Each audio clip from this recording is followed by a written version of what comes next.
Hey, how's it going, Leo? And welcome to the channel. It's Robin here with AriesFireTarot. What's up? So guys, I thought I would do an April Fool reading because it's such a big thing. And I like to do readings that coincide with like major events or whatever's going on. So yeah, here I am doing an April Fool reading for you guys. So I hope you enjoy and I hope you get something out of it.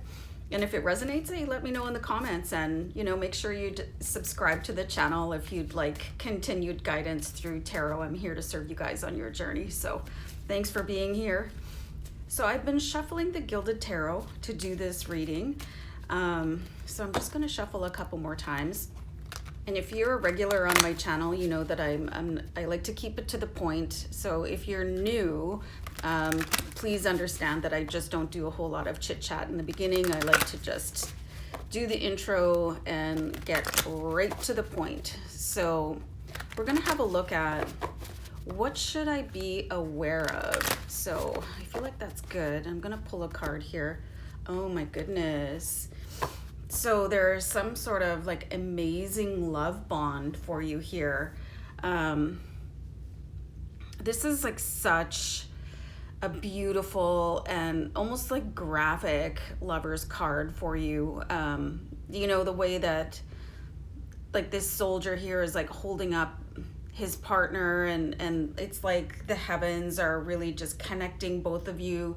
So it's like you're either with somebody that means the entire world to you and this is like your destiny, or you're about to meet that person. So this is really interesting for the first card of your April Fool reading, because the second card is going to look at how will somebody try to fool you about this. So that's really interesting.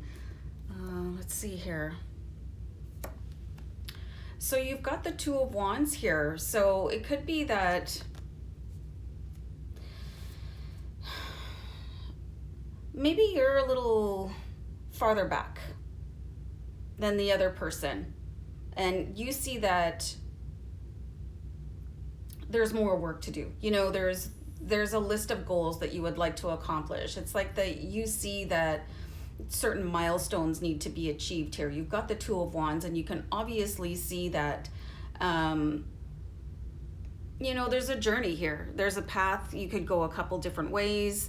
There's mountains to climb over. There's definitely more on the journey than just being in love for you, and understanding that love is a commitment and not just an emotion. So that makes sense to you, but maybe somebody else is pushing you a little bit faster, pushing you a little bit harder to commit to a higher level, or a deeper level of commitment than you're ready to do. So it's not like somebody's trying to trick you.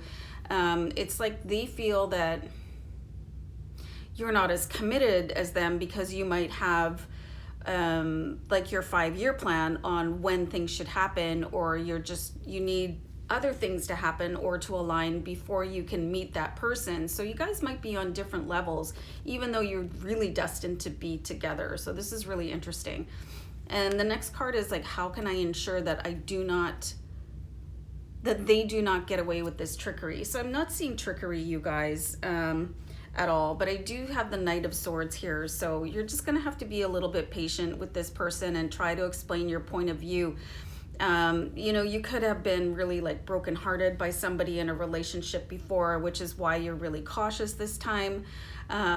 Or you just think that a certain amount of time needs to lapse before, popping the question or moving in together. You'd like to see certain relationship milestones be achieved before taking that next level. So you're really going to have to explain that to your partner or the partner that comes into your life.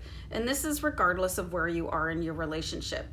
People always have different expectations. It's very rare that you get people that are on the exact same level or train of thought. So take the time here with the Knight of Swords to really say, hey, this is how I feel about the situation, but this is how I'm looking at it. So we might need to adjust our mutual thinking so that we're on the same page and that there's no feelings hurt, because this is a relationship that you would like to keep. Like, trust me, with this card, this is the karmic soulmate. This is, the divine love that you you were here to find. You know, this is your other half, you know, so you definitely don't want to lose somebody because your ideas of relationship milestones and timing are different.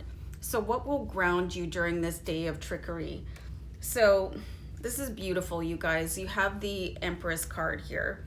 So just understanding that in divine and perfect timing, you know, your life will unfold ahead of you, and there's new opportunities coming in, and you might be able to see things a different way once you sit down and have a heart-to-heart conversation.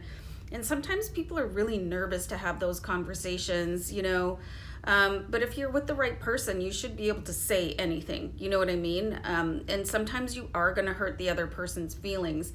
But the Empress, she's a really soft, beautiful, loving energy. So just keep this sort of presence around you. You don't have to do a PowerPoint presentation. You don't have to, you know, rattle off a list of demands. You can just like move with empathy and intuition and really have a close conversation, because if the person you love can't be your best friend at the same time, and you can't have an open dialogue, I mean, you guys have a little bit of work to do.